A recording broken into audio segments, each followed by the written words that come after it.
The only one you're thinking of is the chicken from Futurama. Oh yeah, I think I am actually. That's not even you just think of like a used car salesman. I mean, aren't all used car salesmen lawyers at heart? No. Probably like law school rejects. Oh, probably. Oh no, now it's sad. And now we've offended car salesmen. Just keep going. Okay.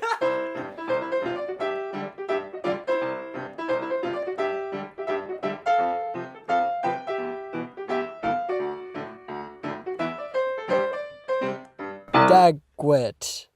Hi, I'm Ben. And I'm Stefan. Michael. I'm Michael. Hello.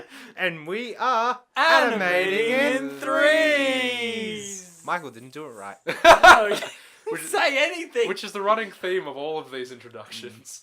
Great. Anyway, we are an animation podcast run by three dudes who just analyze some animated films or shows because why not? That seems pretty refined. That makes sense. Thank you. I've been rehearsing it for the past 2 weeks in my head. I haven't rehearsed anything. This is the third take.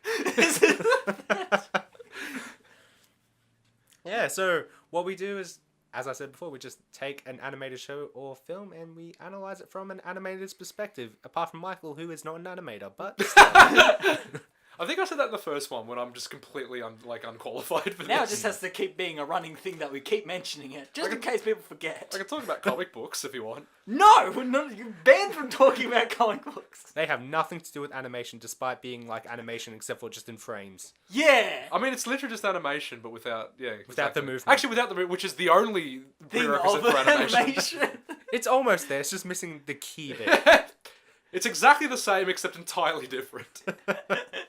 Okay, so this week we will be talking about the new Netflix series called Love, Death and Robots. It just fell out of the sky. I hadn't heard of it until you told me to watch Yeah, it. so I think the first trailer I watched for it was about 2 weeks until it premiered, and I was just like, that looks alright.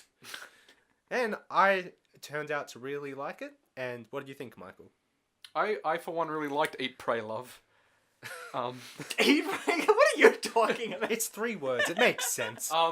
No, I really enjoyed it. I thought it was great. I'd never heard of it before. It's another one of these Netflix series that is undermarketed and just fell out of the sky. But I guess because it's adult, they can't really market it a lot, otherwise kids might go onto it and then... That's true. It's a lot more kind of raunchy and like unapologetically violent than I thought it would be. But I enjoyed it. I thought it was great. So, what about you, Stefan? What do you think? I think it's a great talent showcase, if anything. Yes. Story's not so much, but in terms of animation, they're just glorious. Yeah, one of the things that attracted me this was they got a lot of different animation studios and let them do it in their own style and however they wanted. And when watching it, that really showed how they all brought their own unique takes on it. Do we introduce it properly? Did we say like as an anthology series animated? When we talk about it, but we haven't really discussed it yet. Back in. We're going to talk about what we watched this week. Oh yeah, so before we start into it, we're going to talk about what we've watched animated wise, and I've watched nothing except for the visual effects in Endgame because I watched Endgame. Does that count? What about you, Michael? What have you been watching? Well, I watched 2010 comedy drama film Eat, Pray, Love, starring Julia Roberts. Liz Gilbert thought she had everything. Michael, okay. what have you been watching animated? Eat, Pray, Love is a 2010 comedy drama film. What is the animation in Eat, I didn't Pray, watch any Love? animation. Okay, Stefan, what have you been watching animated wise? I watched Kubo and the Two Strings as one of that's the films. right. It's done by Leica, and it has such gorgeous stop motion CG morphed animation. It's so lovely, and the story is really it's such a mature story. What I love about Leica as a studio is they do a lot of kids films, but they're marketed to more serious tones and themes that you don't see in lots of kids films, and I really like that. Like they handled death in this really well. They really did. I haven't seen it, but I've seen a couple of behind the scenes and like making of featurettes.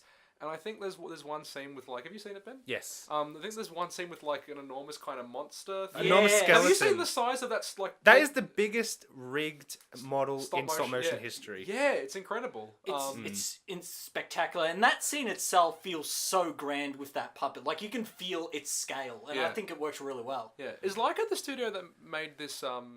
There's a movie being advertised now, or it's in theaters. The now? Missing Link. Yes. Okay, yeah. I didn't get to see. I was gonna watch it this week, but because of Endgame, yeah, I'll watch it. I still want to see it, but yeah. It's our podcast priorities. Yes. Didn't see the animation film. We went to go see the Avengers. But yeah, they also did Coraline's phenomenal. Paranorman, the Box Trolls, and they also did the animation for Corpse Bride before they were their own company. Oh really? Yes. I thought Tim is who? Yeah, did, Tim who? Burton did it, but that was when before Leica was like the own company that does stuff in house. Okay. This is when they like did the outsourced animation. Okay, that's kind of cool. We should probably get to Love, Death and Robots instead of just talking about Kubo and the Two Strings. Yeah, that's probably a good Yeah. idea. But no, Kubo and the Two Strings, if you haven't seen it, check it out. We'll probably do a podcast on it one day because it's really good. Yeah, I'd like to watch it, and the only way I will is if I'm literally forced to because of this. Okay, Love, Death and Robots. It is a series. 2010 comedy drama film starring Julia Shut Roberts. up with me, pray love. Love, Death and Robots is an anthology series released this year in 2019. It is a series created by David Fincher, who did Oh, Fight Club, really? and Tim Miller, who directed Deadpool. Oh, that's a bizarre team Yeah. up. Wow. So, That makes sense actually with the David Fincher thing though. so before Deadpool came out, Fincher was like, he really wanted to do an anthology animated series that was more adult orientated. Did he write all of these? No, so he's more the executive producer of this. Okay, so just kind Whereas of Tim Miller was more the creator. okay. After the success of Deadpool, Fincher went to Tim Miller, look, right now's the time where you can do anything you want. Do you want to do this project with me? Tim Miller said yes, and then that's how the series was born. Yeah, like I would. Like David Fincher is like an incredibly consistent like director. Yeah. Yeah, so it took a little while like to get it onto Netflix because they pitched it to a few other studios, but none of the other studios were like really getting what it was because it's an anthology series, which isn't very common, and it's also like adult orientated animation, which is also not very common. So I don't even think there's a marketplace at all for that at the moment. I've heard a lot of Black Mirror comparisons. Yes. I'm surprised how difficult it was to sell given the success of that. But like not in the sense that any of them are thematically linked. It's just basically their format, which is vignette anthologies, which are rare. But I like the idea of them because we're in like a very heavily like continuity obsessed era of entertainment. There's some artistry involved in being given a very limited amount of time to explore reality. Not Yeah. some artistry. This is like all the artistry. That is so hard to do. Yeah. Anyway, so the reason why they decided to go with Netflix was because they don't have many regulations and stuff with the content that is made for Netflix. Yeah, it's been a long time since I've seen an animated penis. Oh no, it hasn't. The Simpsons movie. Oh, that's right. But in terms of It's chronology, been 2 weeks since I've seen an animated penis. So every 2 weeks are we going to watch a movie with an animated penis? Yeah, that's the prerequisite for this podcast now. Oh no, I don't know what to think of that. So yeah, as I mentioned before, Fincher is the executive producer, and if you don't know what that is, because a lot of people don't know what producers are, an executive producer is basically the people who deal with the money and the marketing and that sort of things. And yeah, Miller is the writer, director, and executive producer as well for the episodes. Now, the episodes that we're going to talk about today, we're not going to talk about all of them because that would take way too long, but I picked 7 of them out. But we do recommend you check them all out if you want to. Yes. I've seen them all. I don't know about these 2. So out of all the episodes, only 2 of them were pitched stories. Okay. And the rest are based on other short stories that Tim Miller researched and I read think about. what's the first one called? Sonnie's Sonny's Edge. Oh god, I'm so bad at this podcast thing. Tim Miller has said that he wanted to bring a wealth of great stories and marry them with some of the great work around the world with animation.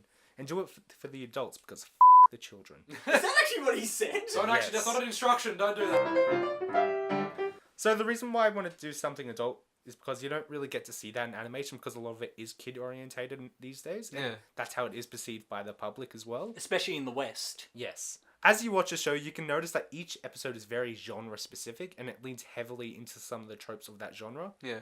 So, for example, there was the adventure one, what is it? Soul Sucker? That was very... Sucker of Souls. Sucker of Souls. That was very adventure-esque. Gotta say, with a lot of cliches. Is that the only one that I think is animating in threes? I think at times it did. Yeah. We can go into that later. We can finally talk about what that is. Yeah. No, we shouldn't. For consistency's sake, we should never mention what it means. What it is. It's the most Okay. obvious thing, though. So while it certainly has garnered a lot of praise, there has been a lot of criticism as well regarding the depiction of women. There's with a lot of gratuitous female nudity, and Yeah, one of them specifically. and a few problems with addressing certain subjects as rape, and like some have seen a problem with the edginess as well that the filmmakers have had. It's Yeah, especially I think it is often kind of over like gratuitous. and it's especially prevalent as well as there were out of all 18 episodes there were no female directors Oh wow. and That's only- what I think is bad. and only about it. one female writer. Ooh, which one was that? I forgot. I know I have it somewhere, but I forgot. Was it any of the ones we watched? We watched the first 6? Yeah, Sucker Yes, of Souls, I think, was written Actually, by... the one that had a female writer, it had 4 writers on it. Okay, It was, so she just happened to be one of them. So even the only one with a female writer, she's still the minority. Yeah, it's the Aquila Rift one. Did we watch that one? That was the one with the space. In space. Yeah, in space. Yeah. I enjoyed that. That was good. The one with space. They're all about space, Michael. They're all in some way about space. But yeah.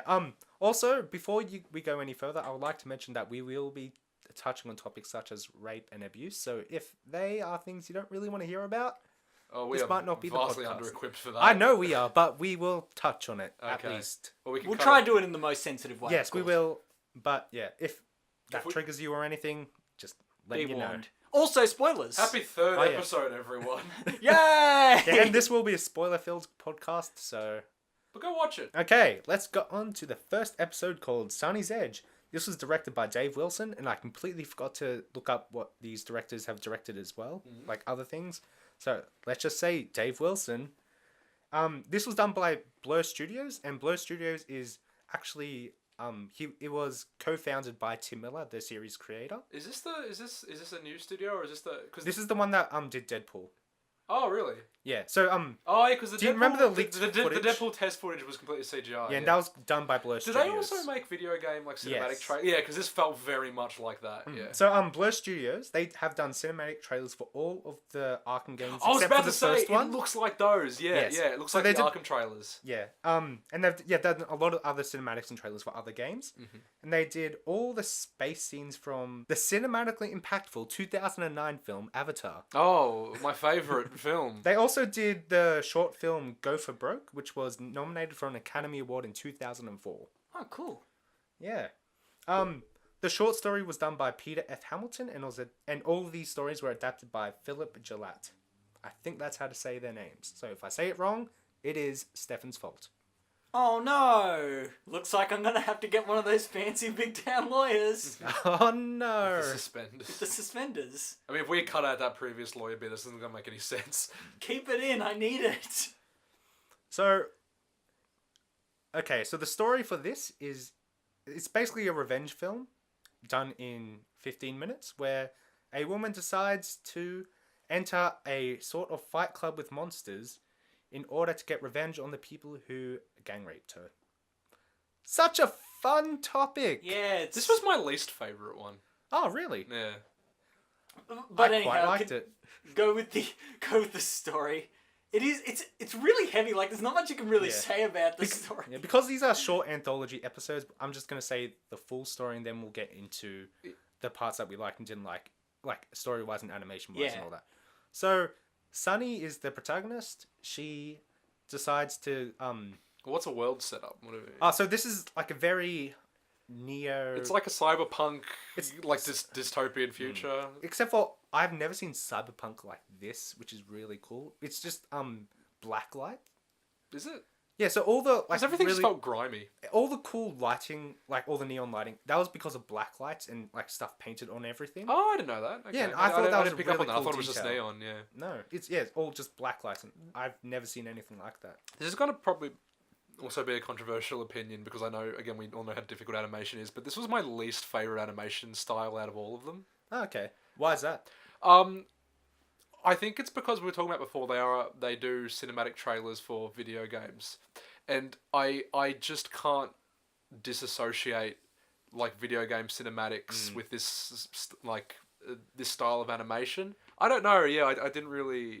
They all have kind of that source filmmaker aesthetic when like everything is mocapped really smoothly, but like the models themselves don't quite rig to it appropriately. I'm having trouble like articulating. It's a specific nitpick that. It's so specific because it is incredibly difficult to render, like especially like just textures and like,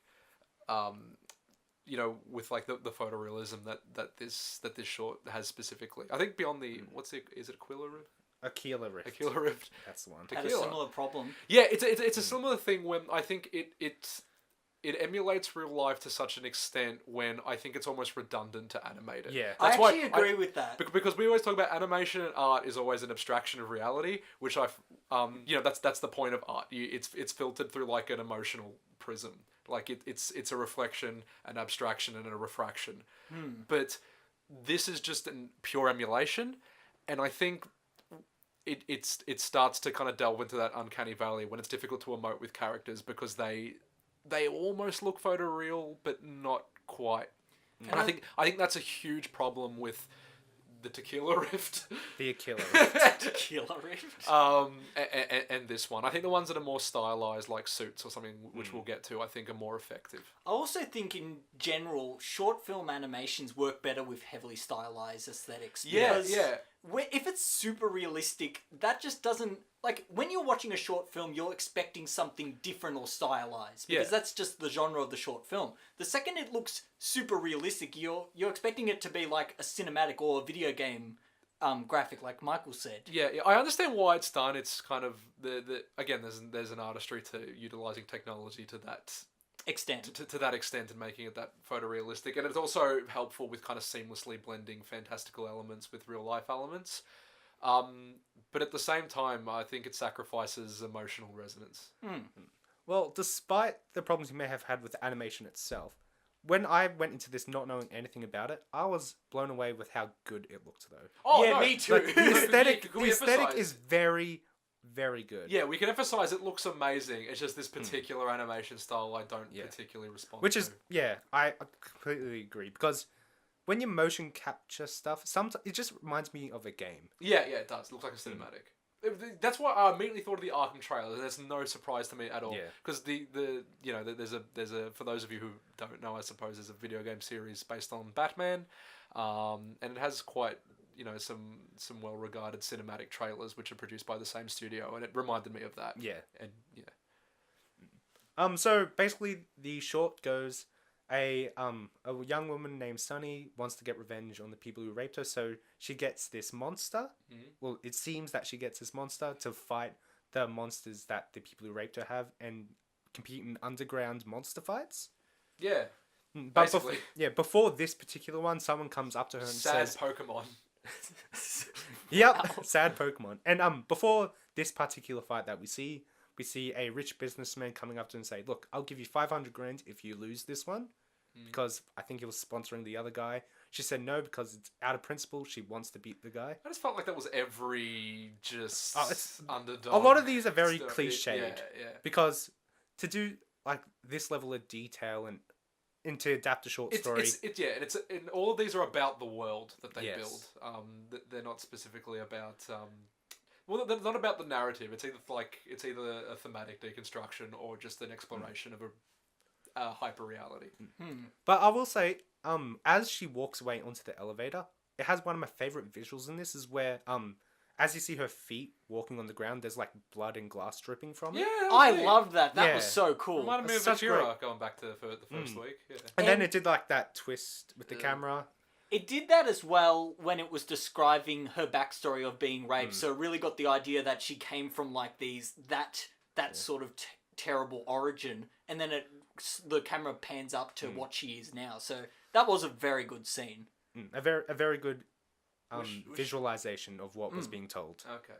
Yeah, show don't tell. It's good. And then we see her go into the arena, and it is full-on blacklight cyberpunk, and it is, I think, one of my favorite aesthetics in all of these, just because of how grimy everything was, and it Grime just is looked spectacular. Every episode we've mentioned grime.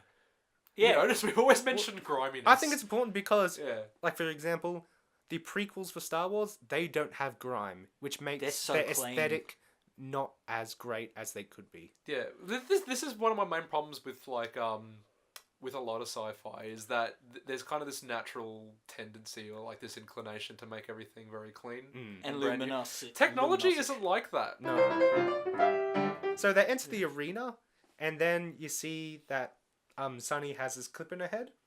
Now, I'm going to spoil the ending of this. It's Oh, not a spoilers for podcast. all of this. The implant on her head goes from green to red, which with the other guy you see that it goes onto green when he's controlling it, his monster, but the fact that it goes from green to red when she's controlling the monster actually signifies that she is the monster and she's not controlling that green body. The actual body. I didn't pick up on that. No, because I was wondering it when I watched it this second time. I was like, I wonder if they actually show that. So it does slightly like if you're very quick with the eye, it does foreshadow What the that twist Sonnie, of the story the is. twist of the story, which is Sonnie's actually the monster because her body got ruined in the rape and being beaten. Yeah, and I really appreciated that detail. It's incredibly uncomfortable. Yeah, it's Yeah, so it is. somber. Yeah. Anyway, and then it proceeds to one of the coolest CG fights I've ever seen. I liked it. That was good. That was but again, it's that kind of like that video gamey kind of. But It is texturing wise, I love the. Oh, it's and- they and look the like lighting. rocks. They Yeah. were so Yeah. cool, and I loved how they And- moved. Out of all the xenomorph-like characters in the episodes we watched, this was my favorite one. I Yeah, just I like could there's a agree with that. xenomorph in it in all of these. Most of them, yeah. I loved just with that battle and some of the choreography, the Sonnie's monster and in turn Sonnie herself. I loved her tail, how that moved. Yes, Like- and like there was and the a lot pincer of weight. things. There was a lot of weight to the monsters as well. Like Yeah. it actually felt fleshy and heavy and everything, which I really appreciated in that fight. And the opponent's monster being that really heavy sort of masculine body really affected its subtext. So I Yes. thought that worked really well. Oh, I just put it together in my head. Yeah, that's why it's so I'm not somber. very smart. It took me. I watched this a week and a half ago, and I just realised what the whole thing's a metaphor for. Anyway, let's keep going. Yeah, and comparing the Thor Ragnarok, like with Oh, their what? arena, okay, with their arena scene, you don't really feel the weight behind a lot of it because they're both super strong and can jump really high and all that. They're basically super gods. They're basically Yeah. weightless at times. Yeah. They're just kind of flying. You But get a with pass this, it's because- the opposite of that. It's just very. Yeah, but you get you get a Weighted. pass because that one there's no I know. there's no really emotional. I'm heft not behind that saying fight. one's better than the other. I'm just comparing it. Yeah. Yeah. And then, towards the end of the fight, we get a very, very not on the nose rape metaphor. Yeah, Mm. that was rough. That was Yeah. very obvious. So the big monster had a blade in its arm and it stabbed Sonnie's monster. Yeah. And yeah, that was uncomfortable to watch. It's uncomfortable and it is on the nose, but I think it was necessary at that point. Yeah, it was Yeah. necessary. Because it also shows in Sonnie's perspective, because when you work out she's the monster at the end, it really shows how far she's willing to go to push her ideals and to really fight for her life. And I don't know, it works and it's kind of uncomfortable to watch, but Especially when the hand grips the wall. yeah, that's just That was- some of those details are a bit but it was Yeah. trying to push it to the audience, and we're It's- all from different Walks of life. yeah, perspectives, but we could all see that and go, that's what it's trying to get at. Yeah, That's the again, we're metaphor. not that equipped to obviously. I don't know. Deconstruct Like this. deconstruct to an extent, but yeah, you can from no matter where you're from, you can understand kind of the visual metaphors and like the kind of the themes of all of it. But yeah, no, I thought it was good. It's a bold pilot basically. It's a bold opening to your series. Yeah. Again, it reminded me of Black Mirror when they put the most kind of thematically Yeah. uncomfortable one at the start. So back with the fight, something I really liked when after she gets stabbed and she burrows her head into the monster. Something I really liked was the sound design there. Oh, It that was like this- crunchy, yeah. there was this very dramatic music, and then it just stopped, and then it was just all diegetic sounds of the crunch of the monster Ugh. being. I actually have a funny story Taken. about that. Like, Oh, no, it's fun. not that funny. But the first time I watched it, for some reason my sound was glitchy, so I watched it without sound. So I saw it, I was like, oh yeah. But then when I saw it with sound, the second she squeeches in the neck, I had to look away. So I think that's very much a credit to the sound design in that it really gave it that extra edge for that that scene. Because the visuals alone were great for it, but with that extra sound and that like visceralness, it just really makes it even more uncomfortable. That's such a funny story. Oh no, I didn't mean funny that funny. Yeah, I know. Oh, okay. Wish I was dead.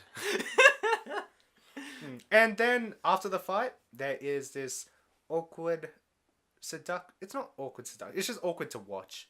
I'm Because actually really interested as to how you're going to sum this part up. Okay, so basically, the woman assistant of the businessman at the start tries to seduce the Sonnie. I didn't quite understand that. It was just basically to seduce her to get close to her to stab her in the face. Oh, that's right. But yeah, they yeah, she was didn't working need for- yeah, that much.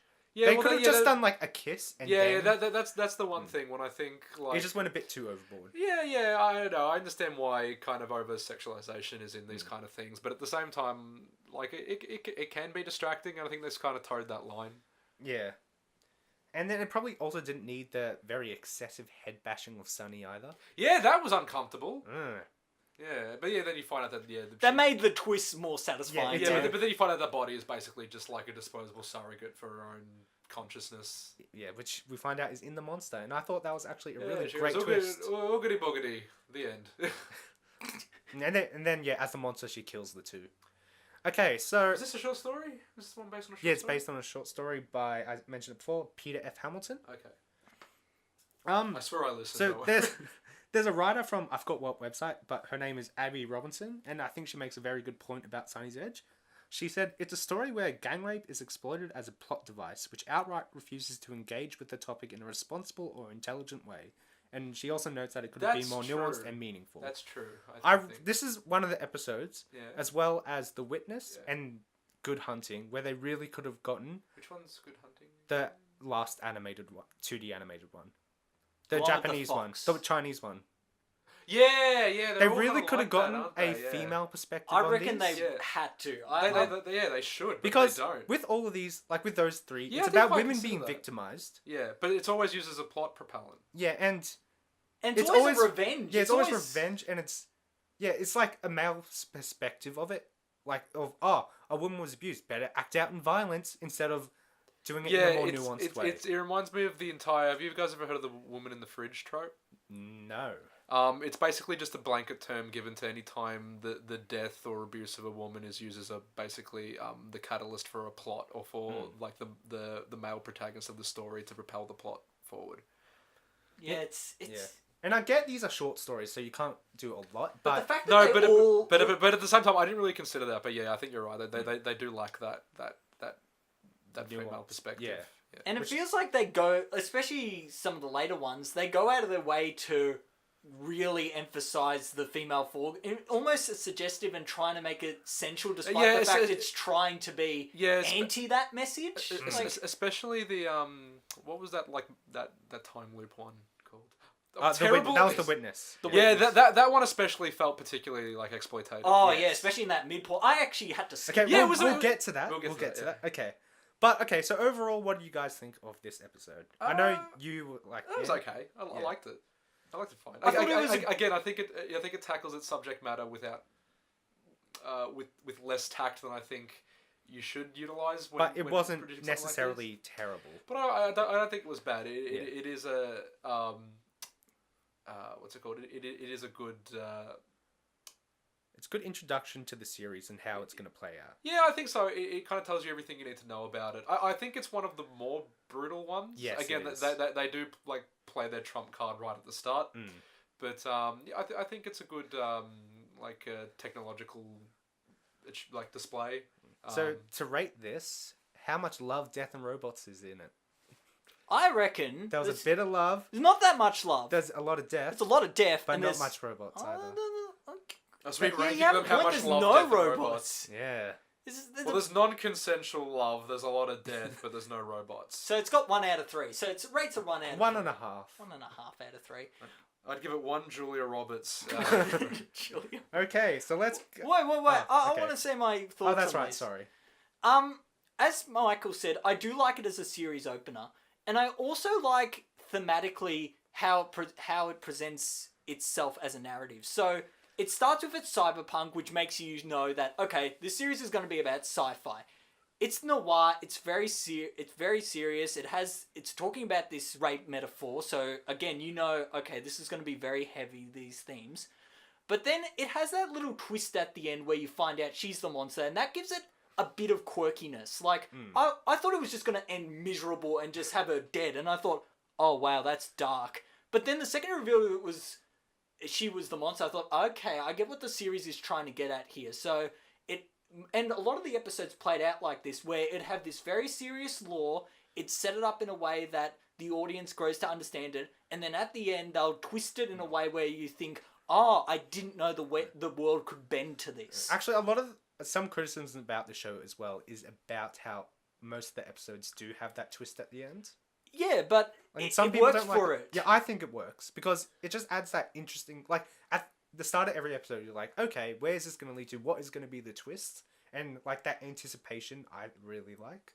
I agree with you. But the thing I liked about this as well as an opener is, although you can bang on about its aesthetics being, okay, they're too cinematic or they're too video game or whatnot, I think it worked just showcasing the potential of, look how good we can do with this story, like with these graphics. And I just, again, with all of them, I think the sexual things are just a bit too much at times.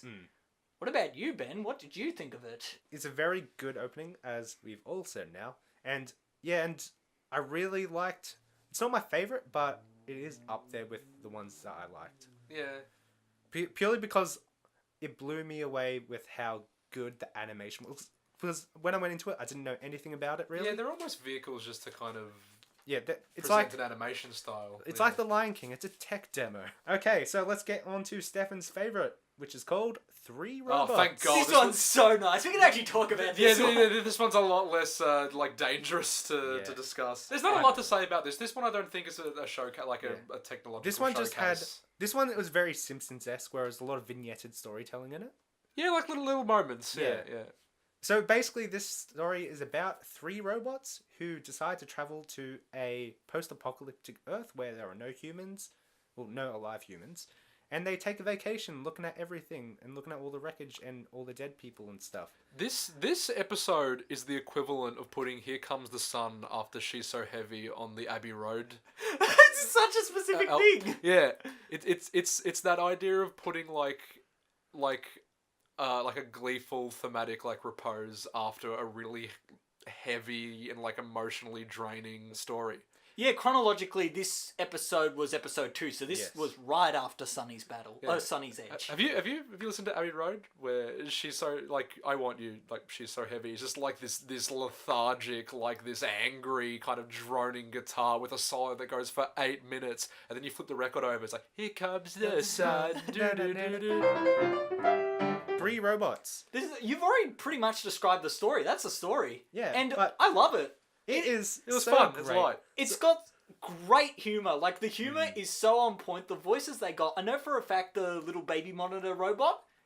By the way, the aesthetic of it is like hyper realism with a bit of quirkiness. So it's like The Last of Us as well. It's very The Last of Us with the aesthetic of the post-apocalypse. Yeah. Oh yeah, what kind of vegetation is taken over to some extent. But then the robots have really like nice curves, and they got little quirky like eye effects. It's a very nice contrast. Was the little robot John Mulaney? You sounded like that. No, so the voice is Josh Brenner. He does the voice of Niku from Star Wars Resistance. And I loved him so much. He sounds so quirky and innocent. He's the nerdy leader in The Internship with Vince Vaughn and That's so specific. No, I have not seen The Internship with Vince Vaughn. He's also in the series Love by Netflix. Eat, Pray, Love? No, just not Love. Eat, Pray, Love. It has the girl from Community in it as well. Okay, no.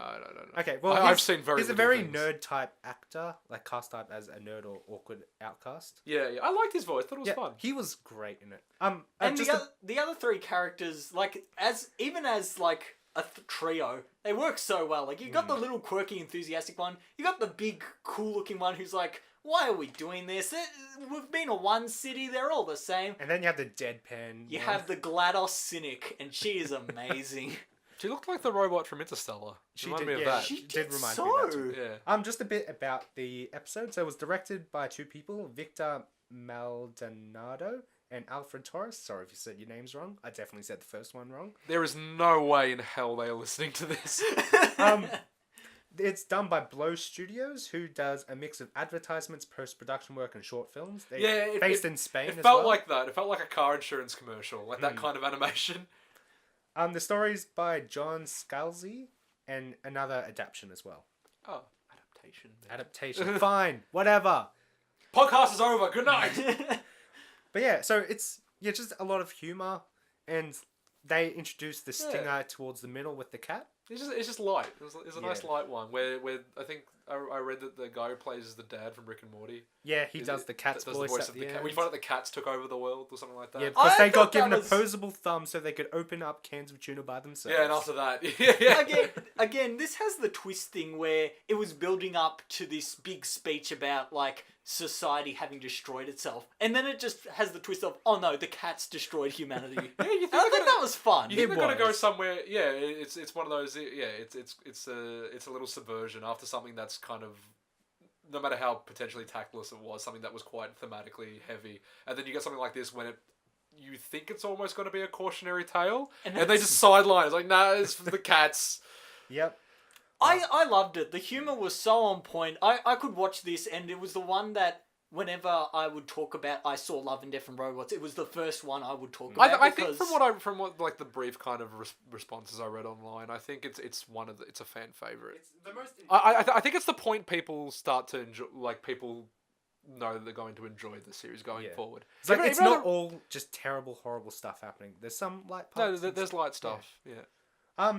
One of my favorite shots in this was the very beginning where it had that Terminator-esque shot of the robot stepping onto a human skull. That's great because I didn't read any of this like synopsis. Yeah, neither did I. Before, so I thought, it's like it's got to be another like cautionary post-apocalyptic, dystopic tale. It's like not, and it just turns into a human. There's a robot like just dropping the F-bomb. No, that was fun. I really liked this one.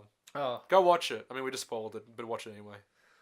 And another great joke as well is with the basketball. That was great, yeah. It's like, oh, what's this? It is a ball. Well, what do you do with it? You throw it. That's about it. Yeah. And then when they go to bounce the ball... I like how he really winds up for it. Like, there's got to be this... I thought the joke was going to be like it went through the floor. Like, he threw it so hard, but then he just drops it. It's great. And then the reaction is just like... Wow, yeah, that's amazing! Wow! Tell me everything! How was it like? But no, it was definitely the lightest episode. And it's pretty sure it's about 10 minutes. Yeah. Yeah, but it wasn't too long. Lovely and digestible. Again, 90 minutes a week for this podcast. No more. Oh, and they also had a great discussion about food and orifices for humans. That was funny. I like how they described the teeth as like pegs or whatever it was. And then the stomach as a vat of acid. Yeah, I mean, technically, they're not wrong, yeah.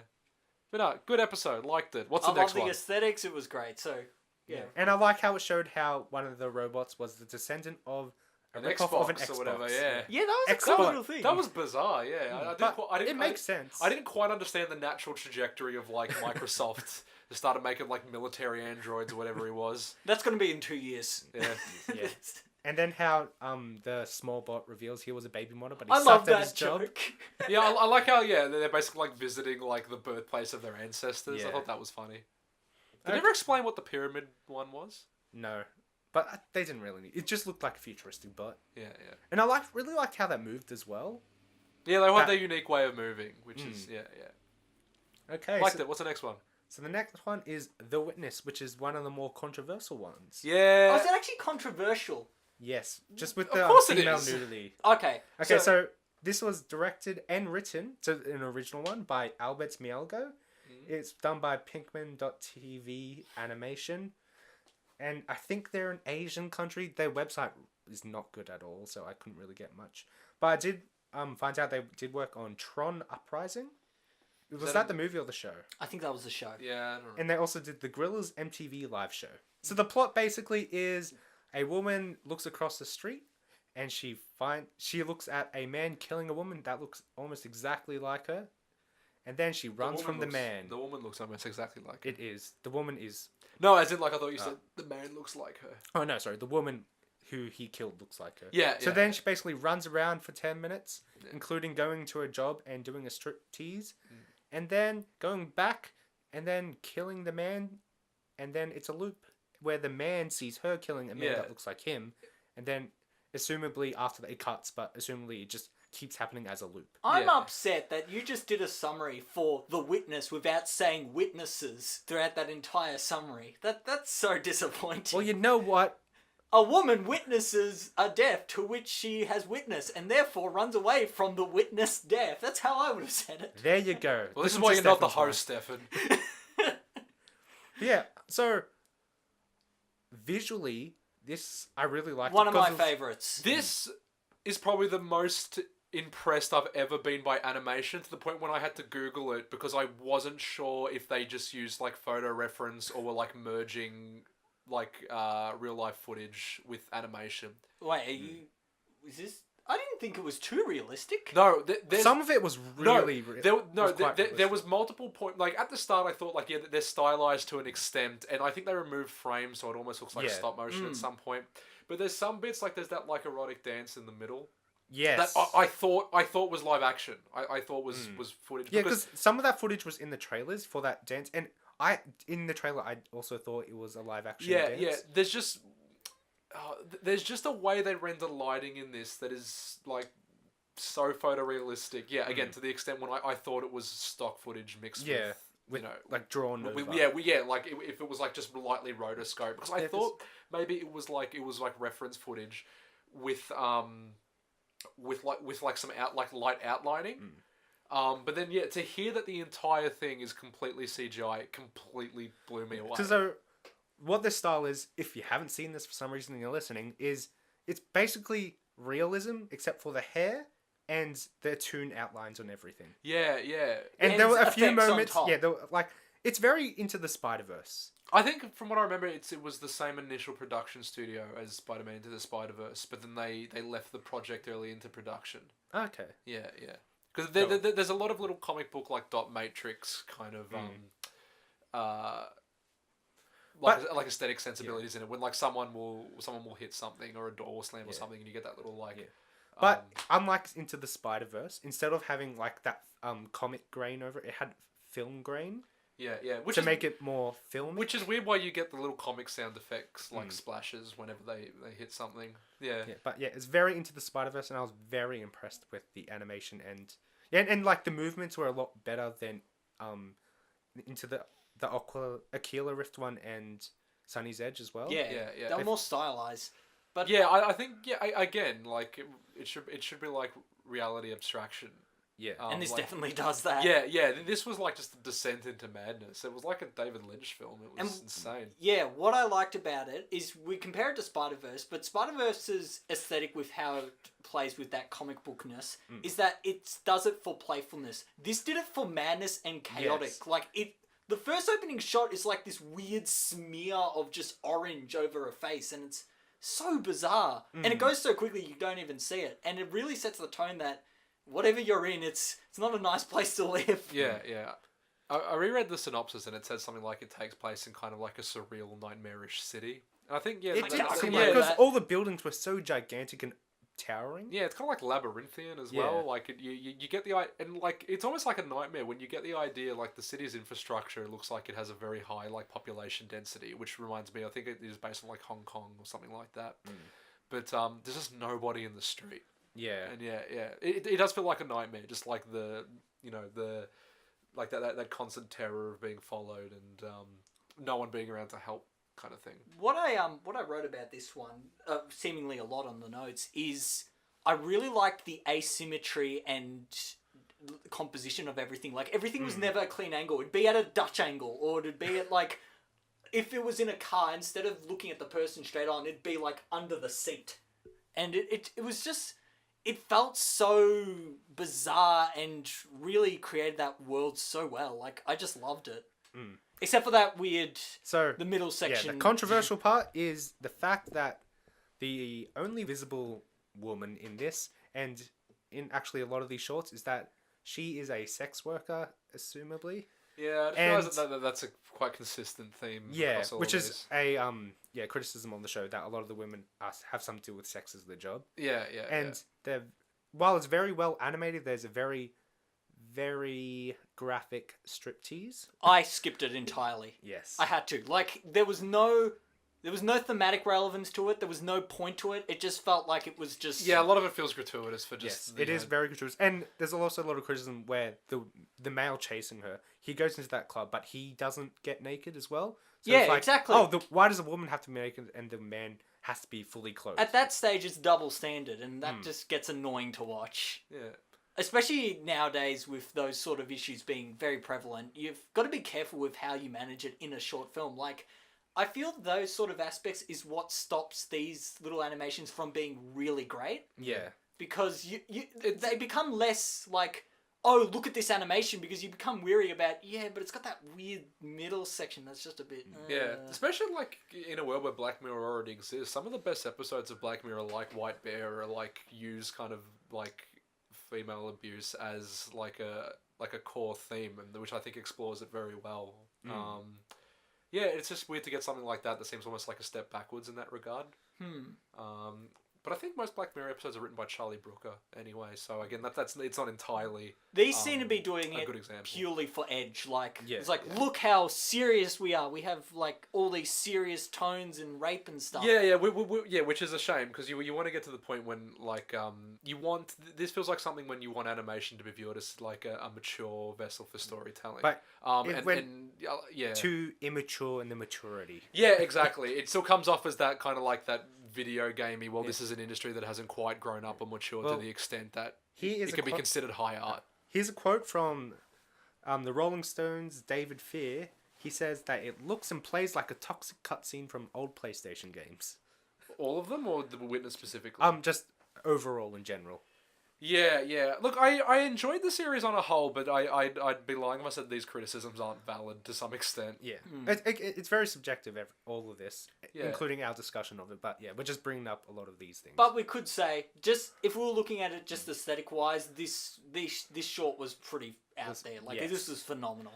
I will say though, within the second half of this episode, where she's basically nude apart from a robe, I did like that she was nude there purely because it wasn't sexualized and it was purely out of like, it's an I couldn't get ready in time and I have to run for my life. Well, yeah, I think it's that kind of ethereal, like that Mikhail Gondry-esque, like that nightmarish or kind of dreamlike quality to it. When like, yeah, that nakedness and that vulnerability is a big part of like people's nightmares or people's insecurities, and I think there is.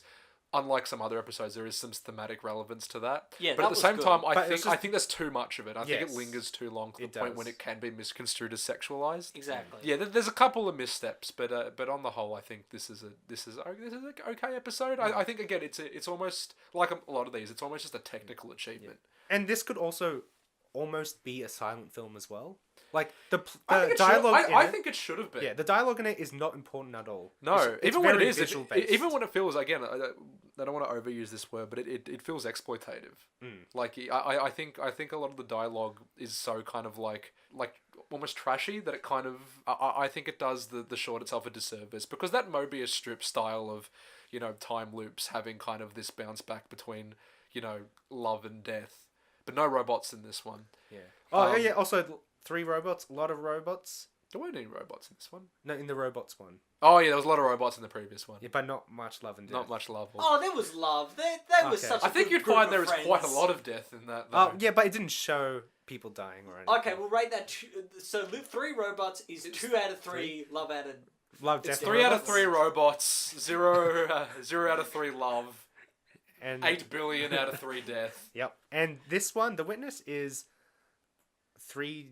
Zero out of- It's a lot of death. Yeah, Well, yeah, it's, I would say well, essentially, that's- it's an There infinite was amount of death. lot A lot death. of physical love Yeah. in this, but not robots. No, that wasn't Yeah, did you catch it? love. I know. didn't quite catch it until I read some reviews and some like an analysis of it. But the person that she wakes up with in bed in the morning is the same guy. Yeah. I Yeah. think there's only 2 character models in the entire Yeah. thing. But yeah, I like that. I'm not quite sure. I might just be dumb, but I'm not quite sure what it's trying to say, because Yeah. you do have this kind of like weird, like cyclical in like this infinite cycle of like love happening on one side of the street and death happening on another. Like I don't know, is it trying to say they intertwined to some extent? Well, I didn't actually think about it, but I really like how you said it was like very dreamlike. Yeah. Yeah. So what if no one died and it's all just someone's illusion, just Could constantly living the same day? What if it's a sequel to Groundhog Day? Oh, no. I Bill don't Murray like just it. walking around with his like naked with his Robot. Oh goodness, with that's a horror. with his nightgown open. You just become deaf to the flopping. Oh, Okay, goodness. so let's get to What's the next one? it. The next one is Suits, I loved Suits. So I thought this one is- was great. directed by Frank Belson, and it was another animation by Blur Studios, the first one who did Sunny's Edge. Oh really? Yep, and the story was done by Stephen Lewis and adapted again. Adapted. Yeah, I can Adapted. say That's that, okay. Yeah. by Gillette. Yeah, so you really like this? I liked this one. I just like the animation style. I thought it was a Oh. nice like To me, it was it's like like a storybook. yeah. To me, it's like a digital painting come to life. Yeah. Like you could see like the brushstrokes on everything. Yeah, it was very painterly. It reminded me of like, yeah, it reminded me of one of those like high quality kids storybooks. Yeah. Yeah, it's one of those beautiful kind of like the entire thing is childlike, and then it's basically just it's farmers in mech suits fighting off the ant lions from Half-Life 2. So what do you think of this, Stefan? I loved the aesthetic alone. Like I agree with the same reasons you guys said, but I couldn't help but just love the like everything had a really nice overlay on like all the edges, like a highlight. It was like this orangey color. And everything had it, and it just looks so nice. Like everything had these nice pastel tones that just really made it seem playful and like more cartoony, and I just loved it. Yeah. I mean, there is some like emotional heft to it, but at the same time, it is one of the lighter ones. Yeah. And like you were saying, I like how it is like a storybook when there's almost like an element of like painterly cell shading to it, when like the heavy shadows on certain characters don't look like they're generated through like simulated lighting. They look like they're drawn on as part of the texturing. Yeah, which is something I really appreciate. We tried to do that in our own short film, Stefan and I. Didn't really it work. didn't. It's didn't difficult really because when you come. shift Yeah. perspective, that has to shift as well. Yeah. And also, we are two people instead of a whole studio. Yeah, exactly. But this was beautiful, and it got. Again, I didn't look at the synopsis, but I think it's the best way to watch these. Just going to completely blind same. and kind of watch it unfold. I will say though that despite this being very beautiful, it has one of the most cliche Oh, storylines. it's so cliche.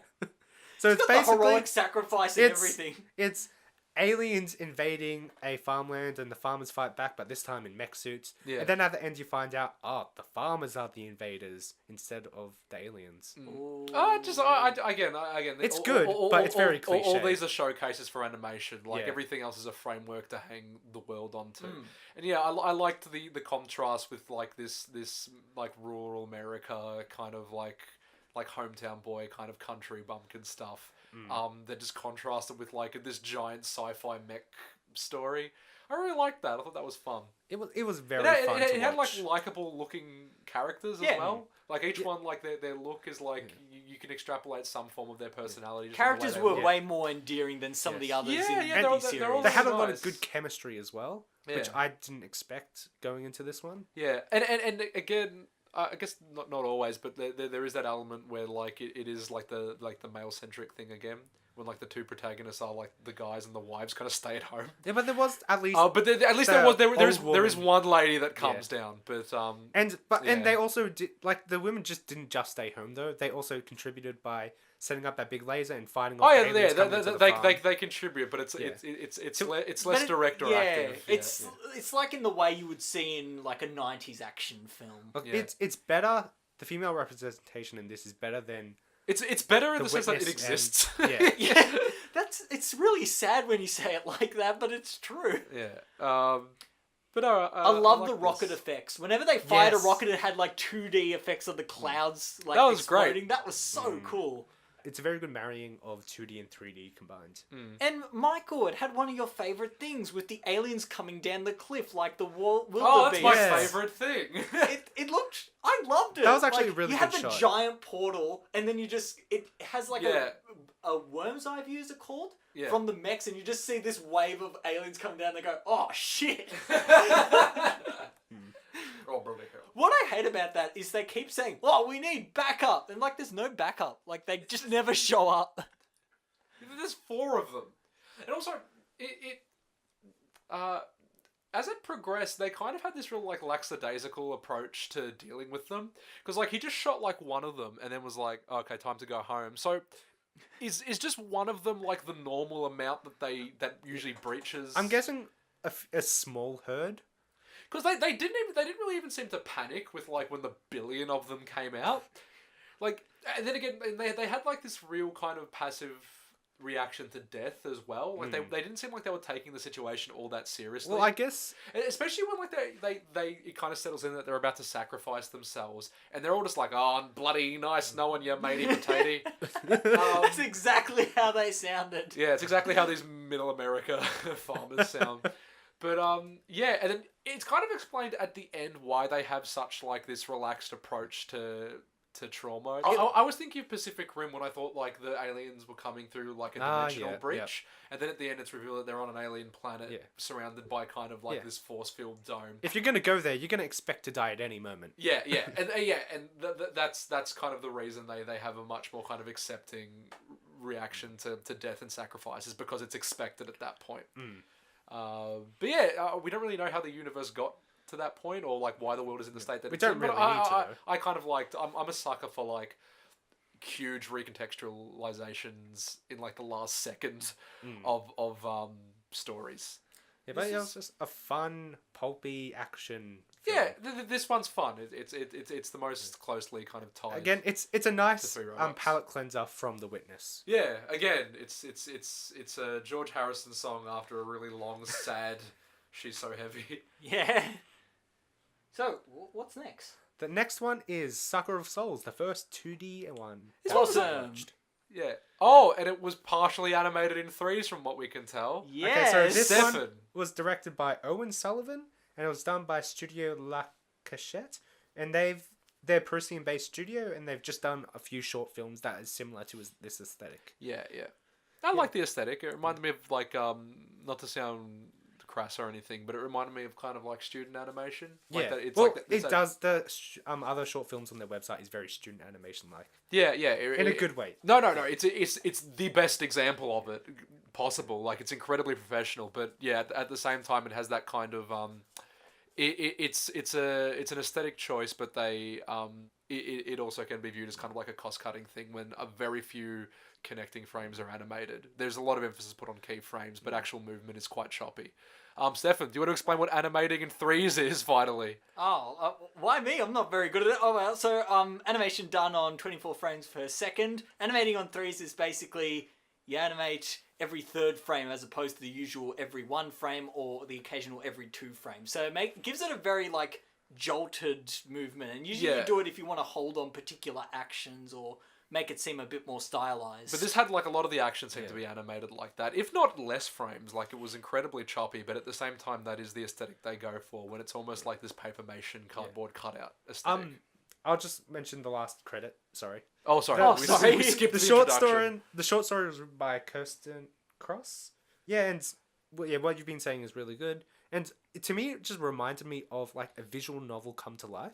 I love that. Yeah. It looked like a graphic novel. Yeah, not- graphic It novel. was almost like this pulp action adventure, like this little like an Indiana Jones esque thing when they except kind of for go underground. R-rated. Yeah. So the story basically is this small expedition team tried to discover the ruins of Dracula. Yeah. Then they find Dracula, and then they run for their lives, and a few of them die on the way. Yeah, Well, that's one of them, it. really. All right, next one. No. Okay, so one of the most impressive things about this episode to me was their use of perspective shifts and turns of the camera, because they were really well done. Oh, they are people who are definitely in complete command of like their character sheets and how their Yes. characters can move within a 3-dimensional and space. especially the environment as well, because The environments seem partially like Yeah, but- computer generated. Is that no? Was it No, I was don't all- think so. I think it was all hand done. Yeah, there are some parts when the perspective shifts are so kind of painstakingly accurate to what like a architecturally sound like model of the room would be that you can almost misinterpret it as a 3D. Yeah, but no, render. it was really well done. I'm sure they use like reference or like floor Yeah. plans or something like that. They probably like filmed and then maybe rotoscoped a room or whatever. Yeah, because it's beautiful, and there's like a really good, like a very accurate sense of space that you get. Especially there's those one shots when like they go into like they jump off like a little elevator platform into a larger chamber, then hide under like a boarded walkway, and you get like there's a really like accurate sense of space that you get in that room. Like even though it shifts perspective into like camera angles that are a little bit like unorthodox and like strange, which ordinarily you'd kind of lose track of your characters. This one, you know completely where they are in relation to everything at all times, and I think it's really good. Agreed. I really like this one narrative wise as well. Not because of the narrative. The narrative itself was very generic, but I really like how they used animation to characterize each of the three mercenaries. Yeah. Like the skinny one was obsessed with bombs, and he was just great, and he made some great one-liners. Gary? Gary, that was him.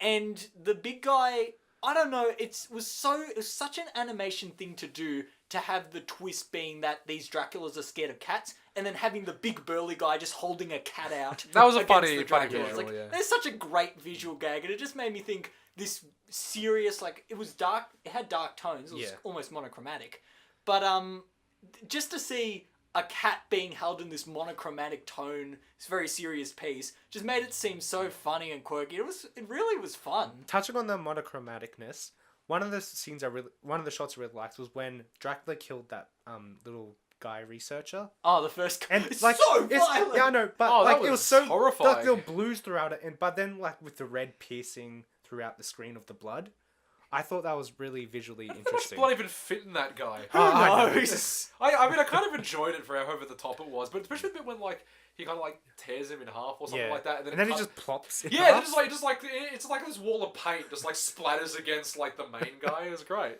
And this is our first instance of an animated penis in this show. Oh yeah, it gets shot off Dracula. Yeah. That's so uncomfortable. I don't even remember that, honestly. There were a few lingering shots of his penis. Oh, okay. Good to know. Of Dracula monster's penis. That's a very specific Look. thing to add. No, it's a shame I lost my notes, because when I was talking to this with Ben, because I was live like typing to him as I was watching it, I initially thought it was quite generic. I liked the style and whatnot, but I feel this is one of the better ones that really told the story well. Like, it wasn't necessarily a good story, but it was told so well by It its really animation was. and its production. And I really like the use of the lines as well, because it wasn't just clean lines throughout it like the new Simpsons. It was like messy lines, and like it really conveyed emotion. Yeah. And I really liked how Dracula moved when he was being all slick and Oh yeah, that was moving creepy from place to as. place. That was really good.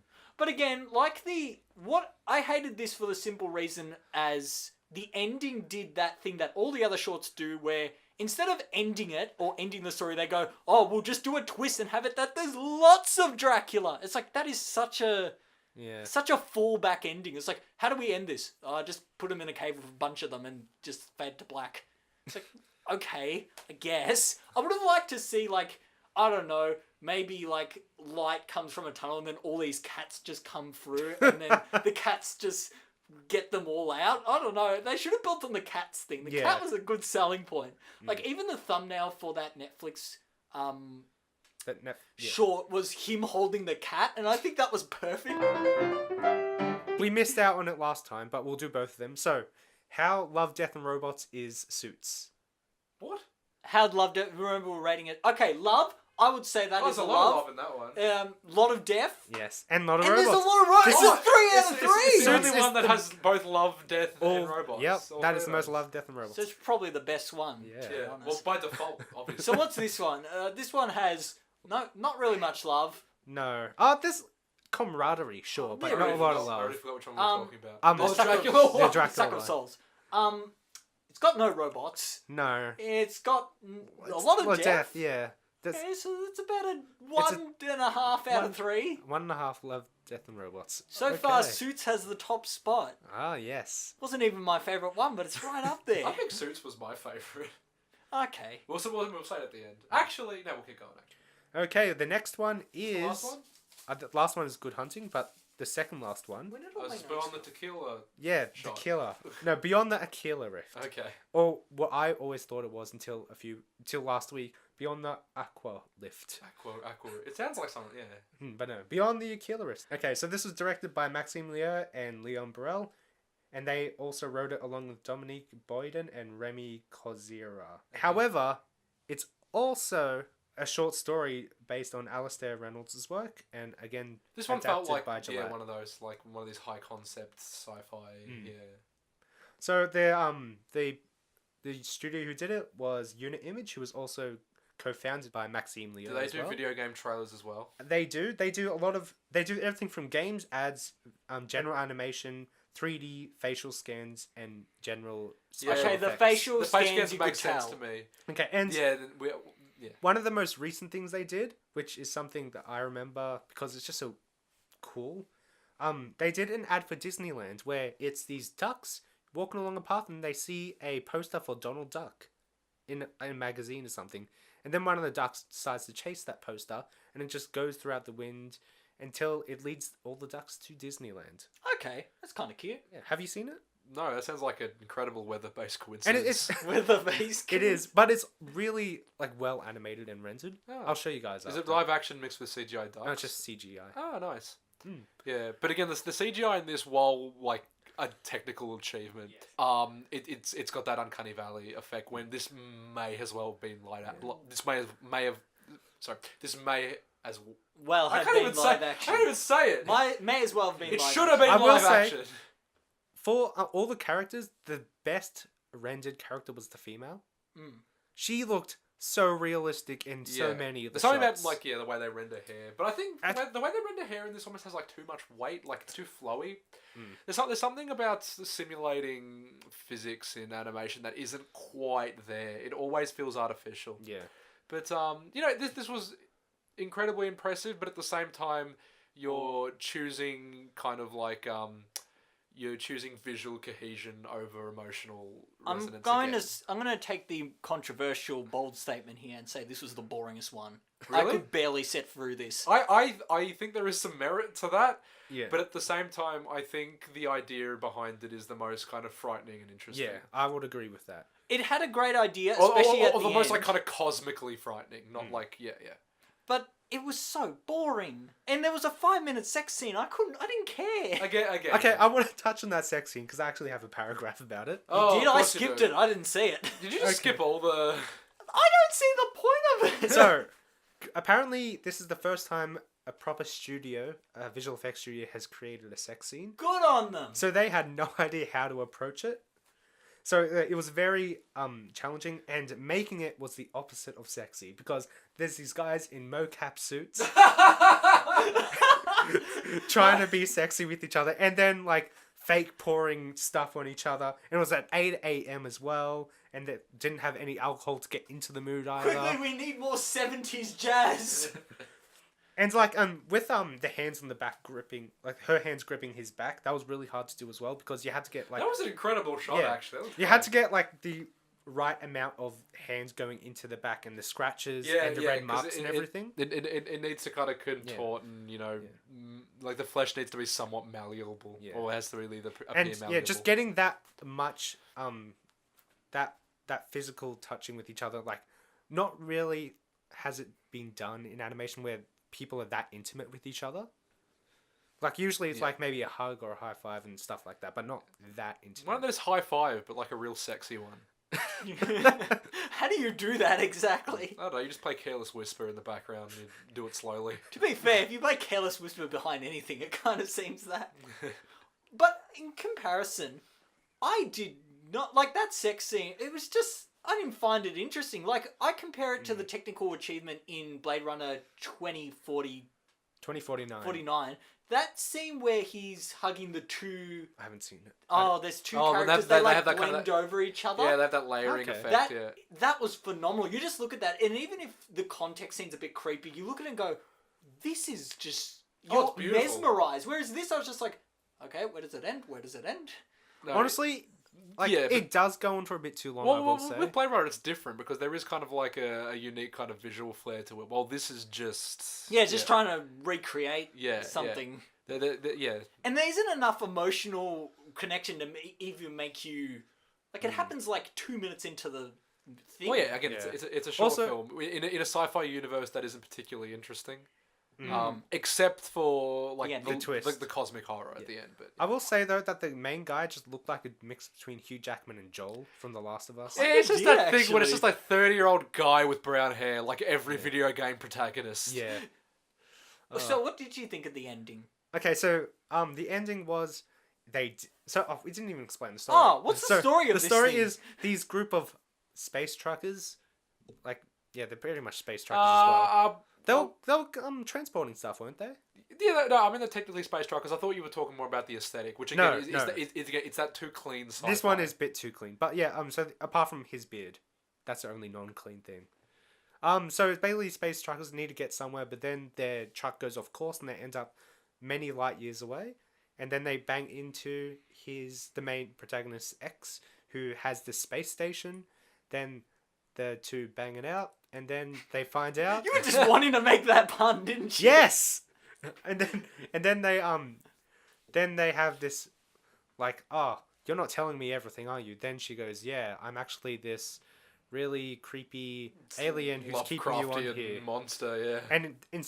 And then it turns out it's all like in his head, and he's actually on this, yeah, as you said, a really Lovecraftian, fleshy spaceship mound thing. Yeah, it Looks like a hive. yeah, like Yeah. a hive basically. A lot of Like, visually- a lot of spidery stuff Yeah. going on in there. And that's where it gets not realistic as well when you go Yeah, into it's that. almost like again, it's painterly. It's like it looks like 2D like texture. Even how he looks really like he's Gaunt and old everything. and gaunt and really skinny. yeah, like incredibly malnourished. Like you don't know how long he's been in that little loop for. That, that first Yeah. 2 minutes, that So- 10 minutes. so- Oh, sorry, you go. Oh no, go. No, I was just going to say that part is definitely the best technical and emotional part of the film for me. That was the part Yeah. where it was interesting, but it shouldn't have been at the very, very end because There No, should have- I think that's kind of interesting. I Because, think like, there if, should have been a bit more like anticipation as to something's wrong. yeah, some build up. Yeah, or because something. you didn't. Yeah, there wasn't. Yeah, there wasn't much kind of like hints at something being off. They seem. At least he is quite willing to accept the reality. The Yeah. one who has problems with it is the teammate. Yeah, but initially. she just gets put down every single time. yeah, but So are they all alive? Did we explain that? No, I think they're just there to be like, oh yeah, they're alive in the illusion, just so he doesn't go crazy. Oh, but they're all dead. Yeah. Well, those to two are basically dead. explain the twist is that they do kind of like they're a transport ship or something or other, and they go through kind of hyperspace, or they do like a light speed jump. They miss their their destination. trajectory. Yeah, they go wildly off course, and they're made to believe that they've reached some kind of colony or like some kind of space station. When in actuality they're in some kind of like cosmic nightmare dimension with some like horrifying but benevolent like Spider spider thing. queen monster And thing. for some reason, she did mention that it's actually a common. Yeah, people tend to get lost there. Like, Yeah. and that's horrifying because I think when he wakes up, It's like the Bermuda Triangle of space. Yeah, and he sees the reality of it. There are a lot of like wrecks of old crafts that aren't always.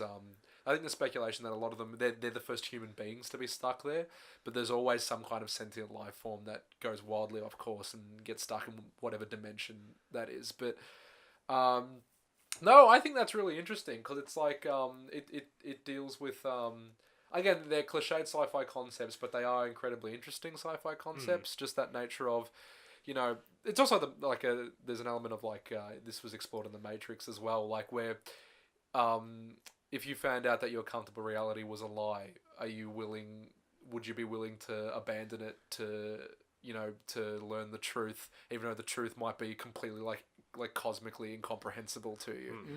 I thought that was really interesting. Like he eventually, the protagonist like begs like, can I see what reality is and what you look like, and he just cannot process it.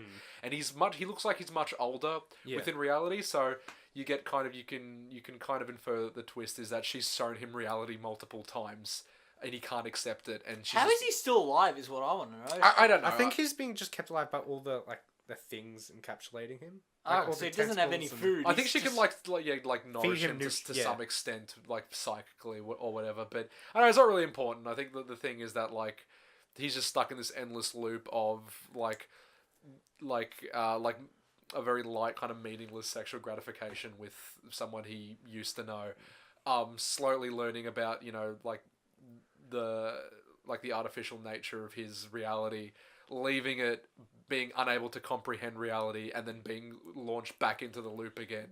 And you can hear just like the anguish of this like creature, basically like I know we've done this so many times. I know you always end up wanting to see reality, and you will never ever be able to accept it, no matter how many times I show you.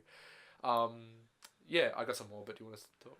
Oh, one of the reveals I liked of the monster, how it looks like it's just the it's lady almost walking like an to- anthropomorphized form, and then that's nude, but then as it comes into the light properly, it's just like this arachnid kind of horrifying. I like how all the eyes like blink at once. Yeah. Ugh. But she was so nice. I know, yeah, that's the point. Like, I remember reading one forum comment online where one person was like, "This creature is benevolent. It feels like sorry, and it feels like pained by the anguish of all these like lost creatures. And it doesn't want to kidnap them. Yeah, but it wants to take care of them. It wants to like playsate all of them. But it looks so horrifying that like we can't comprehend that something that looks like that would be benevolent. And yeah, I really like that idea. Like, that thing wants you to feel safe, but we just cannot process that thing would ever want to make you feel good. Yeah. See, just you talking about it like that makes me feel like there's a lot of depth there thematically and how it's shown it visually, but You just found it boring. I still think it's boring. Yeah. Like, again, That's fair enough. it's a lot of build up, and there's not enough stuff done early on that makes you question reality. Yeah. Like, if it did like really cool things like Memento or those films where it plays and distorts the reality to make you think, okay, something's not right. Yeah, here. like who's really in control? Like, even if it started with something that is not right, and then slowly these scenes kept coming back. You'd want it more telegraphed in advance that his reality is artificial. Like, maybe like her simulation isn't quite accurate. Or like, even, was there anything in that sex scene to suggest that maybe she was something different, or there was something like, could have maybe shown that maybe her mind was like feeding herself into that figure, and like, I don't know, like an arm or something. That figure seems was out of place. like a conduit for that monster's. Yeah. It was her way of kind of entering that, subconscious projection and conversing with like the people who were captive. I feel like it needed to visually distort things a bit more to keep things interesting. Yeah, otherwise, it was just too. There was a couple of moments when you get like a frame or like a flash of what the reality is. Not much. But not towards the start. Yeah, I think the concept is more interesting than the execution. But then again, I think the concept is so strong that I kind of give it a pass. And I think it's one of my favorite ones. Even though the animation style I don't think lends itself It's just very to like emotion cappy, yeah. video gamey. Yeah. Again, like we empathize and we understand. Like, you're both animators have done this before. I've done limited 2D animation, but we know how hard it is to do this kind of stuff, and we never want to criticize it because of all the artistry and the hard work and the pain that goes into it.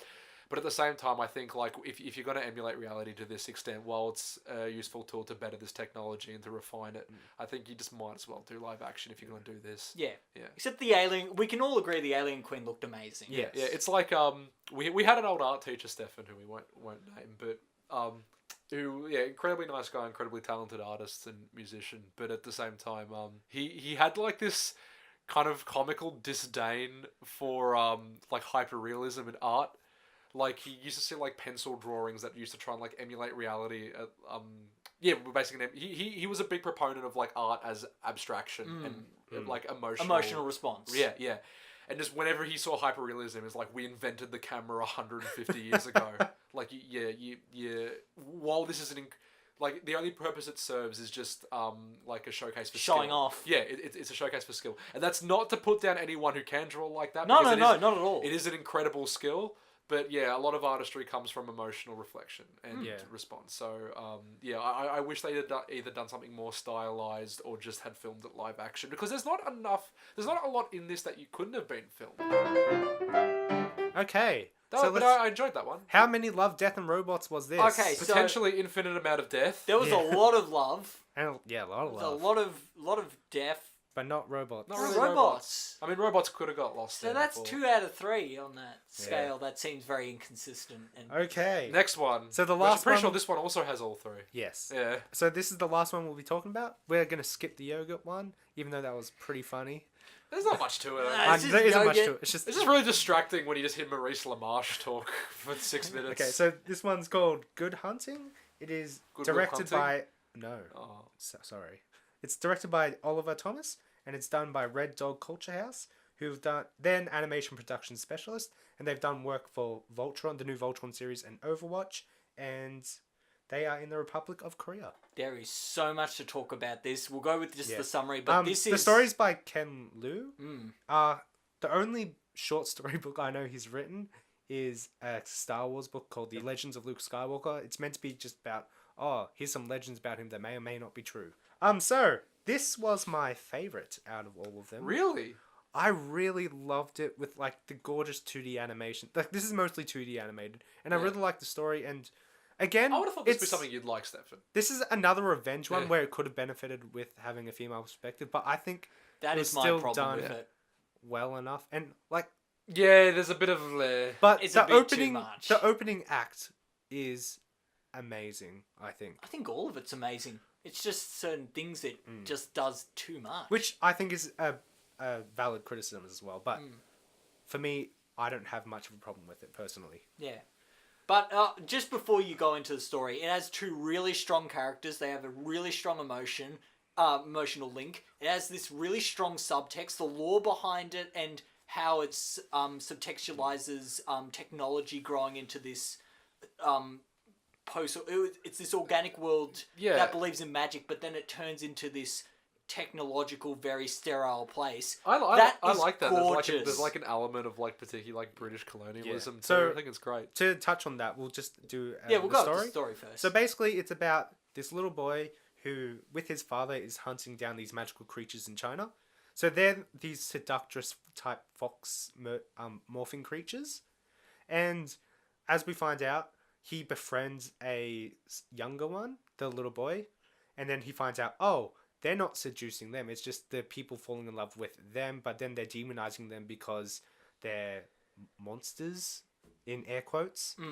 And then anyway, so those two, they grow up being really close friends with each other.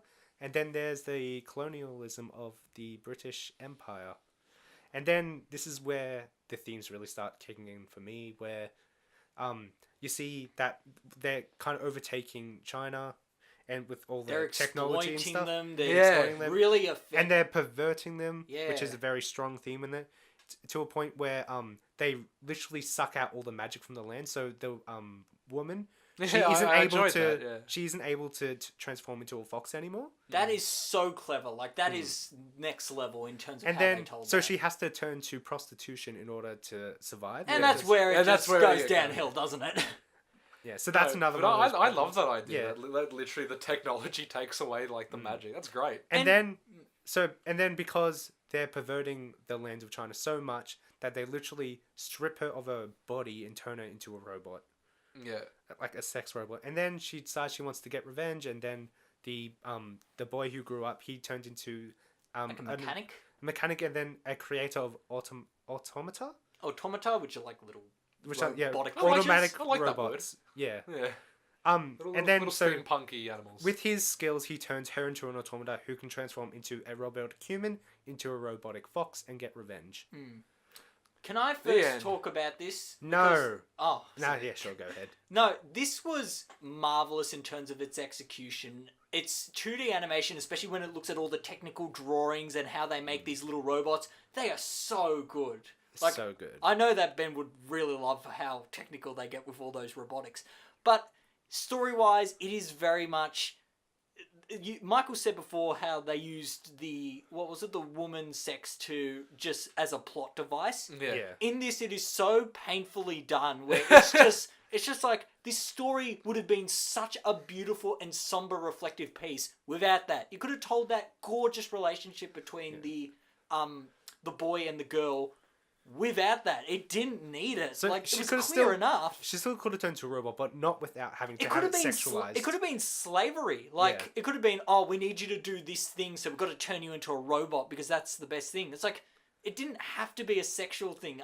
Well, it it's almost a shorthand because it's so like it's so uncomfortable and it's so violent and there's such an element of like sociopathy to it that it's just easier almost. Yeah. But it ruins And it does lend ruins itself to- As in like it's easy. Yeah. It's what's it called?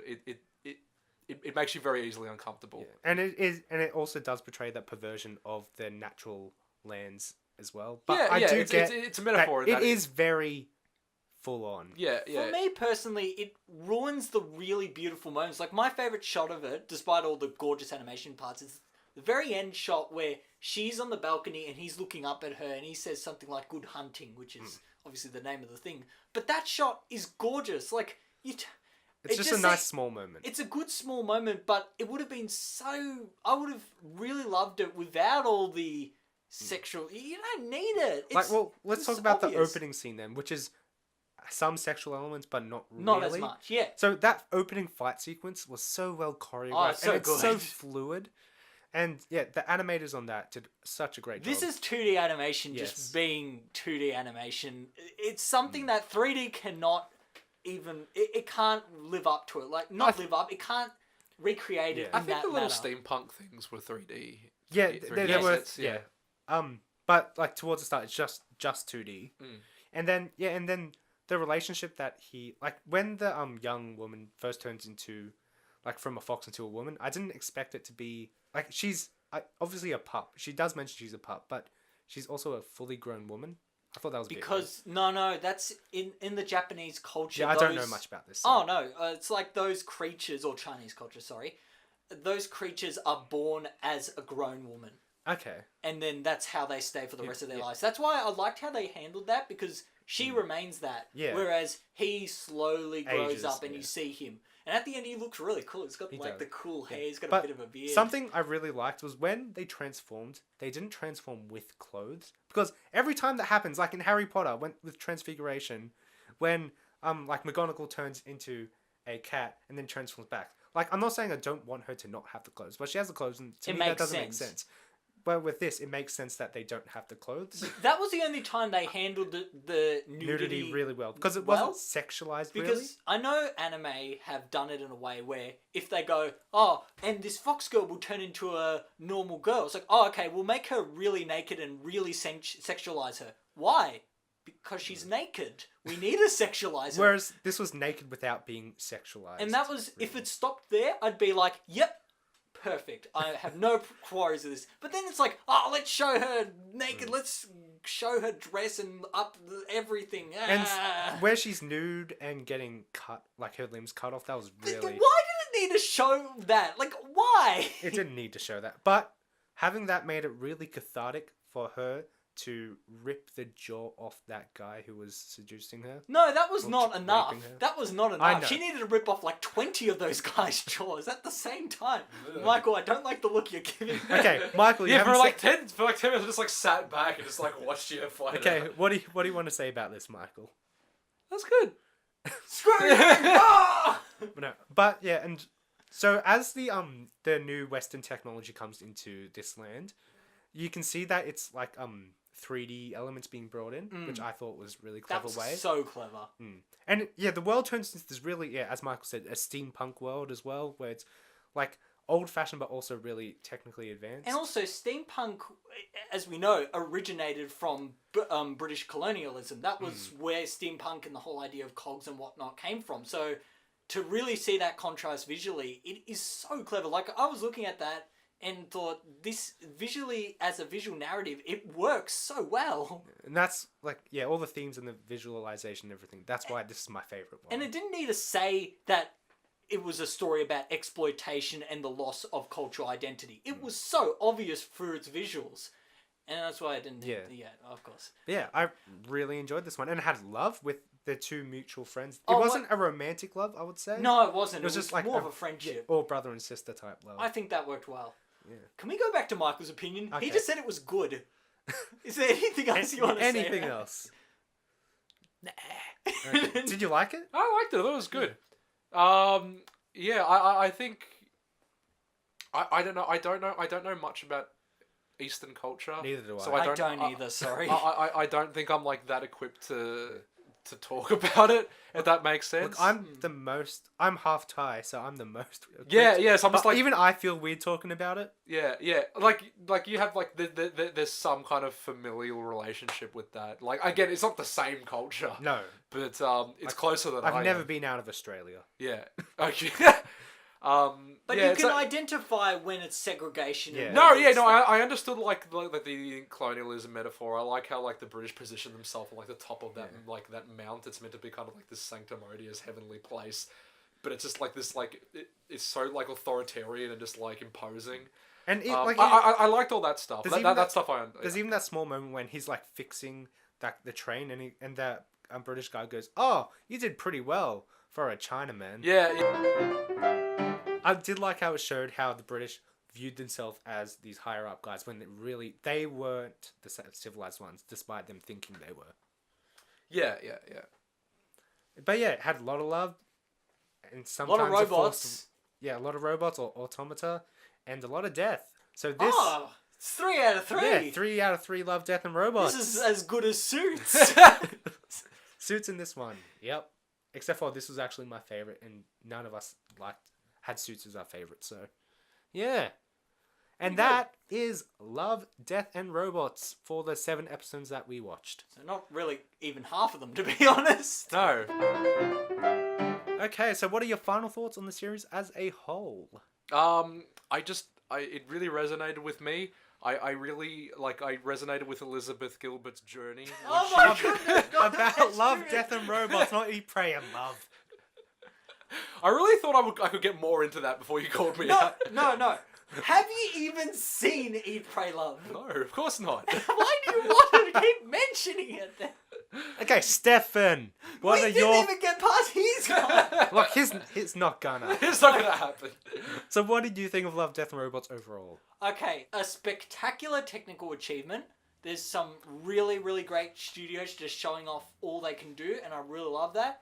Some really complex themes about technology and robotics, and really delving into those. It's really good. There's some iffy things. I think the series as a whole could have benefited from a lot more variance in their directors and writers, having more females in it. I think that would have made it a bit more varied, and it'd make a bit more sense at I times. completely agree with you. Just to get rid of that male edginess Yeah. and all that. Yeah. But yeah, that's exactly how I feel. There is this odd hypermasculinity to a lot of it. Yeah.